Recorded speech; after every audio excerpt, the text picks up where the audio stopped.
Hi hello ನಮಸ್ತೆ. ನನ್ನ ಹೆಸರು ಯೋಗಿತಾ ಗೀತಾ. ಹೊಸದಾಗಿ ಯೂಟ್ಯೂಬ್ ಚಾನಲ್ ಓಪನ್ ಮಾಡಿದ್ದೀನಿ. ನನ್ನ ಮಗ ಹೇಳ್ತಾ ಇದ್ದಾನೆ, ಇಂಟ್ರೊಡಕ್ಷನ್ ಕೊಡೋಕ್ಕೆ ಕಣೋ ಈ ರೀತಿ ಕೂತ್ಕೊಂಡಿದ್ದೀನಿ ಅಂದರೆ, ಅಮ್ಮ ಜನ ಚೇಂಜ್ ಕೇಳ್ತಾರಮ್ಮ, ಅದಕ್ಕೋಸ್ಕರ ಹಿಂಗಲ್ಲ ಅಂದರೆ ಆಗಲ್ಲಮ್ಮ, ನಿಂತ್ಕೊಂಡು ಡಿಫ್ರೆಂಟಾಗಿ ಕೊಡಮ್ಮ ಅಂತ ಹೇಳ್ತಾ ಇದ್ದಾನೆ. ನೋಡಿ ಹೆಂಗೆ ನಾನು ನಿಜ ಹೇಳ್ತೀನಿ, ನನಗೆ ಯೂಟ್ಯೂಬ್ ಬಗ್ಗೆ ಗಂಧ ಗಾಳಿ ಏನೂ ಗೊತ್ತಿಲ್ಲ. ಏನೋ ನನ್ನ ದಿನಚರಿ ಹೇಗಿರುತ್ತೆ, ಯಾಕಂದರೆ ಇನ್ಸ್ಟಾದಲ್ಲಿ ಇದ್ದೀನಿ, ವಿಡಿಯೋಸ್ ಮಾಡ್ತೀನಿ ಅಷ್ಟೇ. ಆದರೆ ನನ್ನ ದಿನಚರಿ ಹೇಗಿದೆ ಅಂತ ಯಾರಿಗೂ ಏನೂ ಗೊತ್ತಿಲ್ವಲ್ಲ.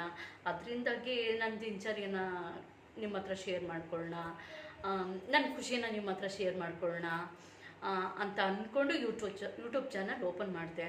ನನ್ನ ಮಗ ಅವಾಗಿಂದ ನನಗೆ ಯೂಟ್ಯೂಬ್ ಬಗ್ಗೆ ತುಂಬಾ ಭಯಪಡಿಸ್ತಾ ಇದ್ದಾನೆ. ನನಗೇನು ಮಾಡಬೇಕು ಅಂತ ನನಗೆ ಗೊತ್ತಾಗ್ತಾ ಇಲ್ಲ.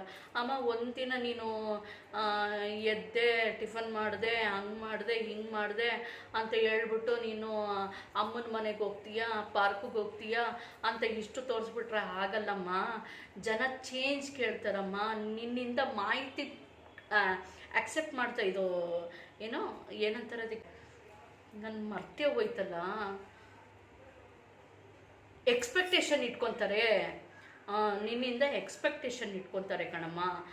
ನೀನು ಆ ರೀತಿ ಮಾಡಬೇಕಮ್ಮ, ಹಿಂಗೆ ಮಾಡಿದ್ರೆ ಆಗಲ್ಲಮ್ಮ ಅಂತ ಈಗಲೇ ನನಗೆ ತಲೆ ತಿಂತಾ ಇದ್ದಾನೆ. ಅಂದರೆ ಹಂಗಿಂಗಲ್ಲ, ಈಗ ಕುತ್ಕೊಂಡಿದ್ದೀನಿ ಅಂದರೆ ಅವ್ನು ಹಿಂಗೆ ಹೇಳಿ ಹೇಳಿ ಹೇಳಿ ಹೇಳಿ ಅಪ್ಪ ಯೂಟ್ಯೂಬ್ ಚಾನಲೇ ಬೇಡ, ನನ್ನ ಮಾಮೂಲಿ ಸುಮ್ಮನೆ ವಿಡಿಯೋ ಮಾಡಿಕೊಂಡು ಟೈಮ್ ಪಾಸ್ ಮಾಡ್ಕೊಂಡಿರೋಣ ಅಂತ ಅನ್ನಿಸ್ತಾ ಇದೆ.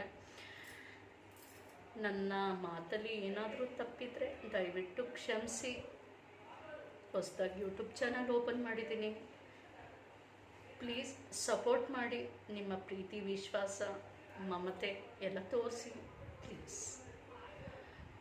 ನೋಡೋಣ ಮುಂದಕ್ಕೆ ಹೇಗೆ ಮಾಡ್ತೀನಿ ಅಂತ ನನಗೆ ಗೊತ್ತಿಲ್ಲ. ಒಟ್ಟಿನಲ್ಲಿ ನನ್ನ ಖುಷಿನೆಲ್ಲ, ನನ್ನ ಸಂತೋಷನೆಲ್ಲ ಶೇರ್ ಮಾಡಬೇಕು ಅಷ್ಟೆ. Thank you so much. ಇಷ್ಟೊತ್ತು ತನಕ ನನ್ನ ಮಾತು ಕೇಳಿಸ್ಕೊಂಡಿದ್ದಕ್ಕೆ. ನನ್ನ ಮಾತಲ್ಲಿ ಏನಾದ್ರು ತಪ್ಪಿದರೆ ದಯವಿಟ್ಟು ಕ್ಷಮಿಸಿ.